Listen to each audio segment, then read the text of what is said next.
منافق تین قسم کے ہیں۔ ایک اعتقادی منافق جو دل سے ایمان رکھتا ہی نہیں، صرف زبان سے لا الہ الا اللہ محمد رسول اللہ کہتے ہیں، زبان سے قرآن کی تلاوت بھی کرتے ہیں، ذکر اذکار بھی کرتے ہیں، مسلمانوں کے ساتھ عبادات وغیرہ میں، یہاں تک کہ انفاق فی سبیل اللہ اور جہاد میں بھی بعض اوقات وہ شریک ہوتے ہیں، لیکن دلوں کے اندر ان کے ایمان نہیں۔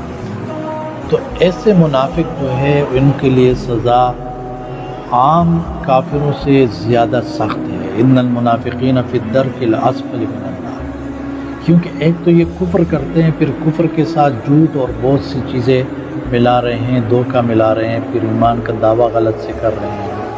تو ان کے لیے پہلے کافروں کے لیے کہا گیا وَعَلَىٰ أَبْصَارِهِمْ غِشَاوَةٌ وَلَهُمْ عَذَابٌ عَظِيمٌ، بڑا عذاب ہے۔ ان کے لیے کہا گیا وَلَهُمْ عَذَابٌ أَلِيمٌ، دردناک عذاب، کیونکہ درد بھی نظر نہیں آتا۔